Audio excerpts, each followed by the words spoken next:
రేవంత్ సర్కార్ అసమర్థ పాలన తెలంగాణ రైతులకు శాపంగా మారింది. కేసీఆర్ పాలనలో 10 ఏళ్ల సాగు వైభవం నేడు కాంగ్రెస్ ఏలుపడిలో దుర్భరమైంది.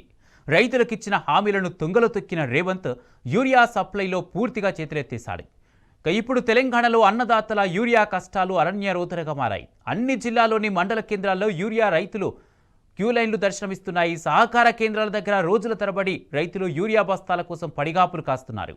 ఎక్కడ చూసినా నో స్టాక్ బోర్డులే దర్శనమిస్తున్నాయి. పొలాల్లో ఉండాల్సిన రైతులు ఎరువుల కోసం షాపుల ముందు నిరీక్షిస్తున్నారు. తెలంగాణలో మళ్లీ సమైక్య కాలం నాటి యూరియా కష్టాలు దాపురించాయి.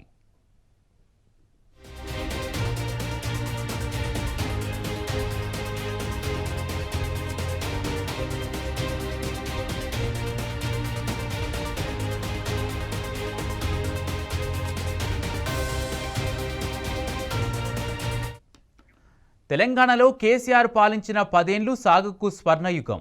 రైతులను కంటికి రెప్పలా కాపాడిన కేసీఆర్ ఏనాడు ఎరువులకు కొరత రానియలేదు. కేంద్రంతో కొట్లాడి ప్రతి సీజన్కు ముందే యూరియా నిల్వలు సమృద్ధిగా ఉండేలా చర్యలు తీసుకునేవారు. కానీ ఇప్పుడు సోయిలేని రేవంత్ సర్కారు పాలనలో ఎరువులకు కరువొచ్చింది. ఓవైపు కేంద్రం నుండి డిమాండ్కు తగ్గట్టుగా యూరియా రప్పించలేక, మరోవైపు యూరియా బ్లాక్ మార్కెట్ మాఫియాను నియంత్రించలేక ప్రభుత్వం చేతులెత్తేసింది. అందుకే పోలీస్ బందోబస్తు నడుమ రైతులకు యూరియా సరఫరా చేసే దుస్థితి తలెత్తింది.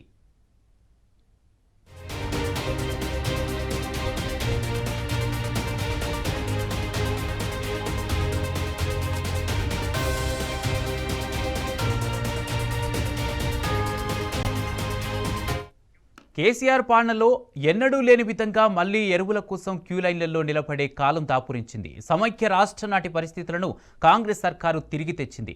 సహకార సంఘాల ముందు రైతులు యూరియా కోసం పడిగాపులు కాస్తున్నారు. క్యూ లైన్లలో చెప్పులు, పాస్బుక్లు, ఆధార్ కార్డులు పెట్టి మరీ నిరీక్షిస్తున్నారు.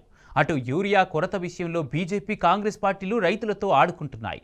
ఓవైపు కేంద్రం తెలంగాణకు అవసరానికి మించి యూరియా ఇచ్చామని చెప్తోంది. మరోవైపు కేంద్రం ఇస్తలేదని రేవంత్ సర్కారు చేతులెత్తేసింది. కాంగ్రెస్, బీజేపీ రాజకీయ క్రీడలో తెలంగాణ రైతులు నలిగిపోతున్నారు. ఇప్పటికే కేంద్ర మంత్రి నడ్డా తెలంగాణలో ఎరువుల వాడకం ఎక్కువగా ఉందన్నారు. మరోవైపు రేవంత్ సర్కారు మాత్రం కేంద్రం యూరియా ఇస్తలేదని చెప్తోంది. వ్యవసాయ మంత్రి తుమ్మల రాష్ట్రంలో యూరియా స్టాక్ లేదని తాజాగా సెలవిచ్చారు. ఓవైపు రైతులు యూరియా కోసం అష్టకష్టాలు పడుతుంటే పాలకులు మాత్రం స్టాక్ లేదని నిస్సిగ్గుగా చెప్తున్నారు. కేంద్ర రాష్ట్ర ప్రభుత్వాలు పరస్పరం నిందలు మోపుకోవడం తప్ప రైతుల అవసరాలు తీర్చే దిశగా చర్యలు తీసుకోవడం లేదు. ఒకవైపు యూరియా కొరత రైతులను వేధిస్తుంటే మరోవైపు బ్లాక్ మార్కెట్లో దళారుల తందా యథేచ్ఛగా సాగుతుంది. ఇదే అదునుగా యూరియాను భారీ ధరకు అమ్ముతున్న వ్యాపారులు రైతులను నిట్ట నిలువున ముంచుతున్నారు. బస్తా యూరియా గరిష్టంగా 266 రూపాయలకు అమ్మాల్సి ఉండగా ఏకంగా 400 రూపాయలకు అమ్ముతున్నారు. ఇలా రాష్ట్ర వ్యాప్తంగా ఎక్కడ చూసినా యూరియా ధరల మూత మోగుతోంది. కాసులకు కక్కుర్తి పడుతున్న అధికారులు సహకార సంఘాల్లో విక్రయించాల్సిన యూరియాను సైతం పక్కదారి పట్టిస్తున్నారు. వ్యాపారులతో కలిసి యూరియాను సరిహద్దులు దాటిస్తున్నారు. ఇంత జరుగుతున్నా రేవంత్ సర్కారు చోద్యం చూస్తుండటం ఘోరం, దారుణం.